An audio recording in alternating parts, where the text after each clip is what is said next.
Bismillahirrahmanirrahim. Assalamualaikum warahmatullahi wabarakatuh. Selamat datang kembali di channel Adi Setiawan. Dan kali ini kita akan mereview salah satu Linux yang spesial, karena Linux ini mengkombinasikan antara masa depan dengan tampilan yang retro. Inilah Ubuntu Mate 2010 versi Groovy Gorilla. Dari namanya saja Anda sudah bisa melihat bahwa ini adalah salah satu varian lain Ubuntu, tetapi dengan menggunakan desktop environment yang berbeda dari Ubuntu standar yang menggunakan GNOME. Ini adalah Ubuntu yang menggunakan Mate desktop, dan secara tampilan Anda bisa melihat bahwa ini mirip sekali dengan tampilan Linux yang ada di tahun 2010-an, entah itu Ubuntu, Fedora, Debian, dan lain-lain. Ketika itu masih menggunakan GNOME versi 2, dan karena menggunakan desktop environment Mate, maka karena penggunaan memorinya tidak terlalu tinggi, tidak seperti GNOME 3 yang sekarang, maka Ubuntu Mate ini cocok untuk komputer yang terkini maupun untuk komputer yang sudah agak jadul, meskipun tidak yang sangat jadul.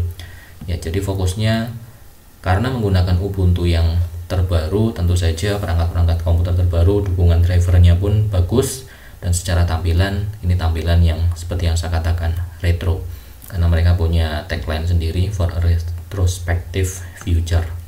Ya, seperti itulah. Dan secara screenshot dan secara look and feel, ini adalah tipikal dari desktop Mate standar, meskipun nanti bisa kita customisasi. Linux ini bisa dikustomisasi dengan sekali klik layaknya Ubuntu Baji. Jadi nanti kita coba saja. Lalu selain bisa digunakan untuk perangkat komputer standar, Ubuntu Mate ini juga cocok untuk digunakan di perangkat lain seperti Raspberry.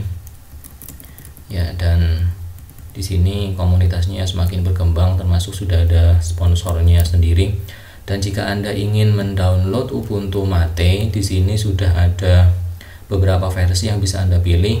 Yang saya gunakan tentu saja yang 64 bit, tapi jika Anda mau menggunakan yang 32 bit juga masih tersedia.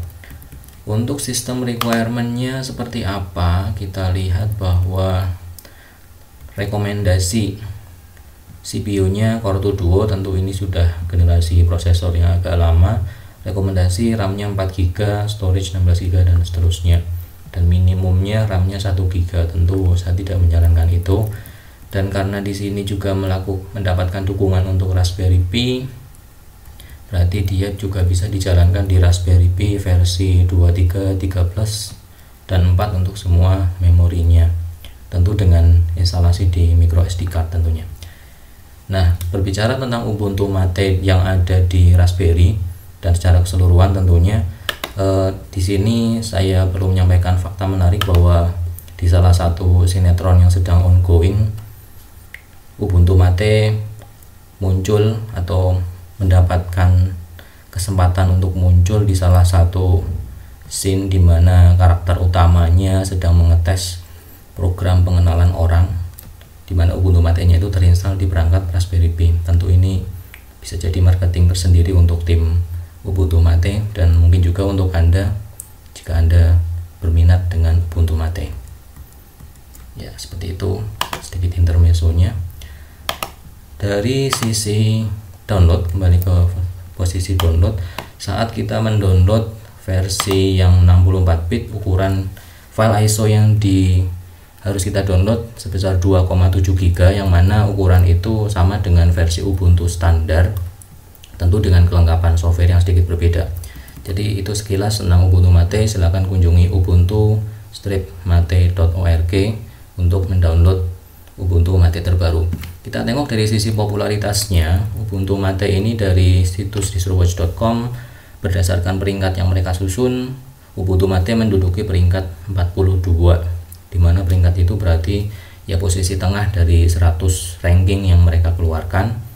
Dan di sini dijelaskan bahwa Ubuntu Mate adalah desktop Linux distribution to bring simplicity and elegance, dengan sistem yang klasik dan tradisional desktop environment. Ya, jadi seperti itu. Ya, bisa Anda baca sendiri. Dan karena menggunakan versi Groovy Gorilla 2010, tentu saja kita berharap bahwa paket-paket yang ada di sini termasuk paket yang baru, dan bisa Anda saksikan bahwa warna-warna hijau berarti adalah software yang terbaru saat ini. 232. Meskipun ada yang tidak berwarna hijau, tapi secara umum ini juga termasuk yang versi baru. Misalnya LibreOffice versi terbarunya 703, di sini 702. Tentu saja hanya beda 1 poin, itu masih sangat baru. Mate desktop versi terbaru, jadi kita berharap kestabilan yang ada di sini. Python 386, sementara terbaru 390, tidak ada masalah. Baik, itu saja dari sisi popularitasnya. Sekarang kita ke alokasi memori yang digunakan. Di sini saya menginstal tools NeoFetch secara terpisah, dan dengan posisi tidak menjalankan aplikasi apapun. Tadi saya cek memori yang digunakan sekitar 893 atau kisaran 900-an. Tentu dengan posisi sekarang ini 1200 karena saya sedang menjalankan focus screen untuk rekaman. Dengan posisi 900 MB dalam kondisi tidak menjalankan apapun alias idle, berarti posisinya ada di antara XFCE dan di antara KDE dan Cinnamon. Jadi posisinya lebih di sela-selanya mereka. Lebih berat daripada XFCE, tapi sedikit lebih ringan daripada Cinnamon, dan tentu saja lebih ringan daripada GNOME. Itu kalau dibandingkan dengan KDE, tentu agak relatif. KDE juga awalnya sekitar 1,1, jadi masih lebih ringan Ubuntu Mate daripada KDE maupun GNOME. Seperti itulah. Kalau dibandingkan dengan DDE seperti yang ada di Deepin, tentu Anda sudah bisa menebak jawabannya. Kemudian untuk kernel di sini 58, tadi sudah bisa lihat dari website distrowatch.com, dan di sini desktop environment Mate, window manajernya Metacity, theme-nya bisa dikustomisasi. Dan meskipun tadi saya sampaikan memorinya sekitaran 1, sekian giga pada saat menjalankan satu aplikasi seperti ini, rekomendasi jelas 4 GB untuk kenyamanan, karena walaupun dengan tampilan retro ala-ala GNOME 2, tapi di belakangnya ini adalah Ubuntu 2010 yang tentu saja akan lebih optimal jika Anda menggunakan komputer dengan RAM 4 GB. Baik, sekarang kita ke salah satu yang ditawarkan pertama kali oleh Ubuntu Mate saat kita menjalankannya atau setelah menginstalnya. Di bagian welcome ini ada beberapa yang bisa kita pelajari dari introduction, feature, dan sebagainya. Lalu ada desktop layout, di mana dengan sekali klik seperti yang ada di Ubuntu Baji, kita bisa mendapatkan model tampilan yang akan berbeda. Misalnya di sini defaultnya familiar. Jika kita ingin tampilan ala-ala Unity, berarti tinggal sekali klik, maka nanti panel akan pindah di sebelah kiri dan atas tetap aktif. Yang bawah hilang. Redmond ini berarti tampilan ala-ala Windows, meskipun tidak yang mirip sekali dengan Windows. Cupertino tampilan yang seperti di macOS. Kemudian ini adalah tradisional GNOME, contemporary, netbook, ini bawaan Mate sendiri, dan ada Pantheon seperti yang ada di Elementary OS. Kita coba misalnya yang Cupertino seperti apa. Sekali klik, ya, Plunk, software Plunk ini langsung aktif, dan panel yang bawah menghilang. Susunan menu juga berubah, meskipun kalau kita lihat tentu saja ini tidak yang secantik seperti yang ada di Deepin dan teman-temannya Linux yang dengan desktop environment modern yang lebih transparan seperti itu. Tapi ini sudah lebih dari cukup jika kita ingin mendapatkan sebuah Linux dengan tampilan yang mudah dikustomisasi, selain Linux lain seperti Feren OS dan Ubuntu Baji yang juga bisa sekali klik untuk berganti tampilan. Ya, kita kembalikan lagi ke mode familiarnya. Jadi itu yang salah satu keunggulan dari Ubuntu Mate, desktop layoutnya bisa diganti-ganti.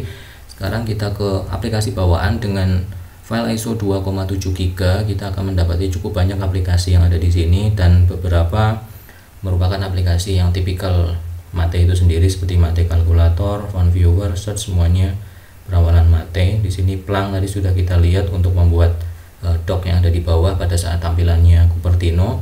Lalu di sini text editor juga, ini adalah text editor milik Mate desktop, namanya Pluma. Ya, bukan set, bukan gedit atau KT, karena spesifik masing-masing desktop environment. Kemudian ya, text screenshot standar. Administration di sini ada beberapa fokus kita. Yang pertama untuk menginstal aplikasi baru, paling tidak ada 3 cara dengan software update. Kemudian yang spesifik punya Ubuntu Mate adalah software butik, bahwa di sini tim pengembang Ubuntu Mate sudah mengklasifikasikan aplikasi sesuai dengan rekomendasi mereka, dan dengan sekali klik kita bisa menginstal aplikasi yang kita butuhkan. Ya, sebenarnya ini sama saja dengan software manager yang ada di Linux lain, tapi tentu saja karena ini bagian terintegrasi dari Ubuntu Mate, tentu ini adalah fokus yang membuat mereka mendapatkan nilai lebih, karena mereka benar-benar mengkustomisasi tampilannya, tidak hanya sekedar menambahkan software-software dari desktop environment lain. Ya, Sublime Text, Visual Studio Code sudah masuk di sini, tentu akan memudahkan buat Anda programmer.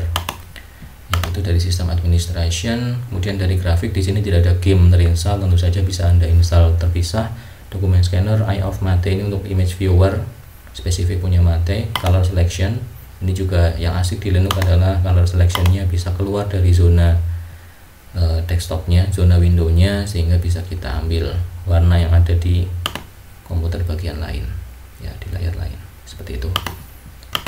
Kemudian dari sisi internet, di sini ada Firefox dan Transmission, minimalis, tidak ada Thunderbird, dan meskipun ada pun nyaris tidak pernah saya gunakan. Yang ini adalah dua software yang paling penting, Firefox tentu saja, Transmission jika Anda mendownload file-file torrent. Kemudian untuk PDF viewer sudah ada Atril Document Viewer. Nah, di sini untuk manage email adanya Evolution, bukan Thunderbird ya. Kemudian untuk LibreOffice, di sini tadi versi yang ada adalah LibreOffice versi 7.02. Oke, versi 7.0 dengan tampilan ya tipikal tampilan LibreOffice yang ada di Ubuntu. Dan secara font tentu saja di sini seperti layaknya Ubuntu biasa, belum ada Microsoft Font, tapi tentu saja bisa dengan mudah kita tambahkan dengan perintah sudo apt install ms-fonts.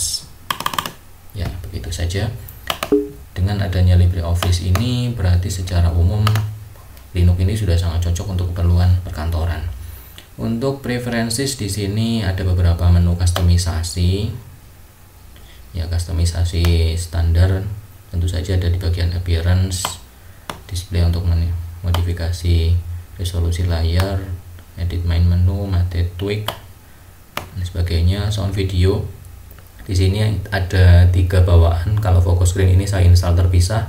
Untuk video playernya di sini ada Celluloid, MP3 player, Rhythm Box, dan untuk webcam di sini jarang sekali saya menemukan webcamoid, karena biasanya ada di Linux itu aplikasi CIS, tapi fungsinya sama untuk memotret atau merekam video melalui webcam. Kemudian di sistem tool, di sini juga file manager yang dibawa oleh Ubuntu Mate ini spesifik milik Mate, namanya Kaja atau KH, kurang tahu saya cara pelafalannya. Ya, kemudian firmware, jika kita menginstal ini di komputer, kemudian ada beberapa firmware yang belum terinstall bisa kita gunakan, dan karena menggunakan basis Ubuntu tentu saja kita bisa mendownload file .deb kemudian diinstal dengan aplikasi ini di DB Package Installer. Gparted sudah ada, sistem monitor dan terminal juga merupakan spesifik bawaannya Mate, meskipun tampilannya mirip sekali dengan tampilan yang ada di sistem monitor GNOME. Ya, hanya di branding saja sepertinya. Baik, kemudian untuk kustomisasinya seperti apa? Di sini untuk appearance, selain yang tadi bisa kita ubah layoutnya dengan Cupertino, Redmond atau yang lain, kita bisa mengubah look and feel-nya di bagian appearance. Dan bagi Anda yang sudah mengenal Linux di era 2010-an tentu sudah sangat terbiasa dan mungkin malah bernostalgia melihat tampilan appearance yang seperti ini. Dan ketika saya mereview ini pun ya kembali lagi memori 2010-2011an ketika bolak-balik menginstal ulang komputer, ya inilah yang kami lakukan zaman dulu kala. Oke, di sini wallpapernya ada tambahan Groovy Gorilla dengan logo Ubuntu. Ya, tentu saja ada pula banyak wallpaper yang memang spesifik bawaan dari Ubuntu Mate itu sendiri. Jadi secara personalisasi, kustomisasi, ini adalah salah satu Linux yang sudah memperhatikan aspek artworknya dengan baik. Ya, kita kembalikan saja. saja. Kemudian di customisasi lagi juga ada mate tweak.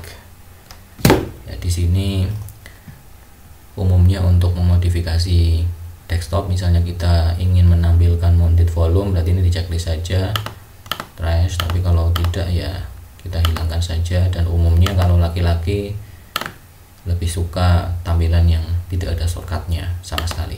Kemudian untuk panel juga bisa kita modifikasi di sini ala-ala tampilan yang lain, window, enable animation dan sebagainya. Baik, seperti itu untuk opsi customisasi. Sekarang apa kelebihan Linux ini? Yang pertama, baik bagi Anda yang baru berkenalan dengan Linux, kemudian ingin mencoba Ubuntu, tapi seperti yang saya sampaikan di review khusus Ubuntu 2010 saya, Ubuntu yang menggunakan GNOME itu mempunyai bug di bagian tampilan. Jika klik kanan seperti ini ada segitiga yang tidak hilang, dan Anda mencari yang memang basis Ubuntu, maka Ubuntu Mate ini bisa Anda pertimbangkan. Itu satu. Kemudian yang kedua, jika Anda ingin bernostalgia dengan tampilan ala-ala Linux zaman dulu, maka ini adalah Linux yang tepat. Dari sisi driver semuanya sudah terinstall dengan baik, tidak ada masalah audio, video, dan wifi. Kalaupun ada masalah, tentu saja karena ini Ubuntu, bisa Anda temukan solusinya dengan mudah. Kemudian secara customisasi juga di bagian tadi welcome juga bisa kita ganti tampilannya dengan sekali klik. Dari sisi kekurangannya, ketika saya mereview Linux ini tadi di bagian universal access, screen reader ketika dijalankan muncul notifikasi crash, tapi saya pun nyaris tidak pernah menggunakan yang seperti ini, jadi itu sedikit catatan minor saja. Dan apakah saya merekomendasikan Linux ini? Ya, tentu saja saya masih merekomendasikan Ubuntu Mate. Malah saya lebih cenderung merekomendasikan ini daripada Ubuntu yang standar untuk yang sama-sama versi 20.10 Groovy Gorilla, karena ini lebih minimal, lebih sedikit bugnya daripada Ubuntu 20.10. Baik, begitu saja review singkat saya tentang Ubuntu Mate 20.10 Groovy Gorilla. Silahkan tinggalkan komentar di bagian bawah jika Anda tertarik menggunakan Linux ini, pernah menggunakan Linux ini, atau ingin membandingkan Linux ini dengan Linux yang mana, yang lain lagi, mana yang lebih bagus. Silahkan saja tinggalkan komentar. Jangan lupa like, subscribe, dan share video ini jika menurut Anda bisa memberikan manfaat untuk orang lain. Terima kasih atas perhatian yang diberikan. Saya cukupkan video ini, saya akhiri. Assalamualaikum warahmatullahi wabarakatuh.